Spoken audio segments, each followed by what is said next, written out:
Nabi Yunus alaihissalam dakwah kepada kaumnya. Kaumnya tidak terima dakwanya, akhirnya beliau tinggalkan kaumnya. Ghadiba, dalam keadaan marah, emosi. Ulama tafsir mengatakan Nabi Yunus waktu itu usianya masih muda, sehingga tidak mampu menahan emosi, meninggalkan kaumnya, padahal belum ada perintah dari Allah untuk keluar dari kaumnya. Ditinggalkan kaumnya. Ini bukan perbuatan dosa. Dia sudah berdakwah, mengajak orang ini tidak mau terima nih masyarakat. Niatnya Nabi Yunus bukan meninggalkan dakwah, bukan. Beliau ingin cari tempat yang mungkin orang terima dakwanya, itu.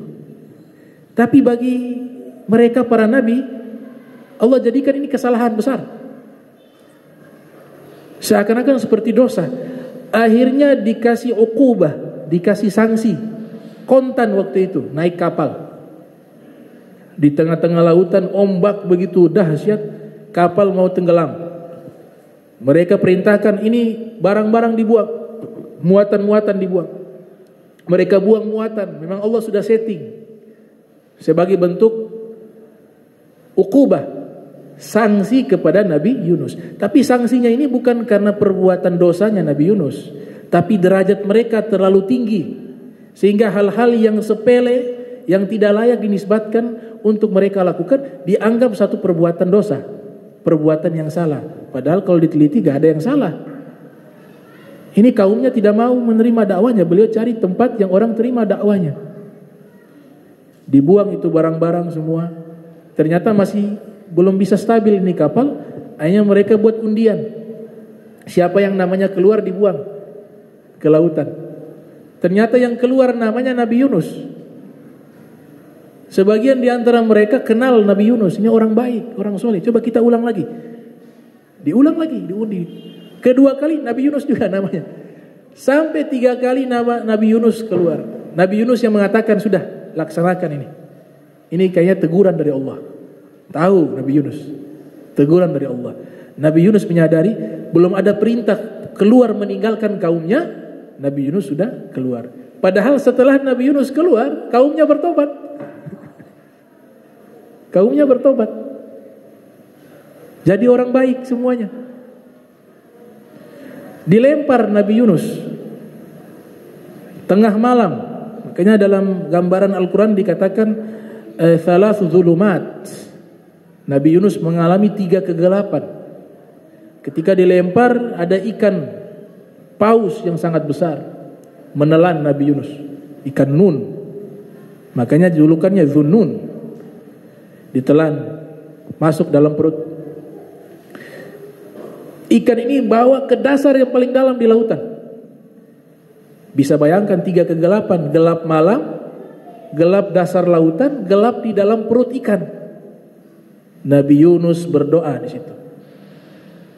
Suara zikirnya terdengar sampai ke langit. Sebagian malaikat hilang itu kontaknya, sinyalnya hilang terlalu jauh di dasar lautan. Kata malaikat, ini suara siapa ini? Ada suaranya tapi kok tidak ditemukan dia berada di mana. Itu malaikat mengatakan begitu. Itu dalam tafsir Ruhul Ma'ani diceritakan begitu. Artinya itu lautan, ternyata ini lautan ini dasarnya ini belum ada manusia yang sampai di dasar lautan. Lautan yang paling dalam ya, nggak ada. Jadi mau bicara teknologi terbang tembus langit 8, 7 lapis langit, lautan saja yang ada di bumi belum ada manusia sampai dasar lautan yang paling dalam, belum ada. Belum ada. Ada kehidupan-kehidupan. Imam Ghazali mengatakan aktsarul makhluk as-samak. Makhluk paling terbanyak di alam semesta ini ikan. Semua yang ada di daratan ada di lautan. Kita mau kuda, di daratan ada kuda, di laut ada kuda. Ikan namanya kaskuda atau ikan, iya. Ular, di daratan ada ular, di laut ada ular, lado. Ular. Gajah, di laut ada. Ikan itu putri duyung, ikan duyung, bukan putri duyung, ikan duyung. Mukanya kayak gajah. Babi ada di lautan. Semua yang ada di daratan ada di lautan, kata Imam Ghazali. Bahkan di lautan ada spesies yang tidak ada di daratan. Malaikat dengar suara dari langit, ini suara orang zikir. Subhanak inni kuntu minaz zalimin. Itu doa yang dibaca oleh Nabi Yunus di dalam perut ikan. Sebagian malaikat dengar ini suara, tidak asing ini suara, tapi orangnya dicari gak ada. Hilang kontak. Dilapor kepada ya Allah ini ada suara hambamu. Dia bertasbih mengatakan dia bersalah melakukan kezaliman. Kira-kira kezaliman apa yang dilakukan Nabi Yunus? Apa dosanya? Nabi Yunus mengatakan inni kuntu minaz zalimin. Saya termasuk orang-orang zalim. Kalau Nabi Yunus seperti itu dikatakan orang zalim, lantas kita bagaimana? Kelasnya berbeda. Ya, mereka punya hati itu kesalahan yang tidak dianggap sebagai dosa, bagi mereka satu dosa yang besar. Makanya dikatakan saya berbuat zalim. Tapi bukan Nabi Yunus berbuat zalim. Nah ini perlu kita luruskan pemahaman untuk kita mensucikan para nabi.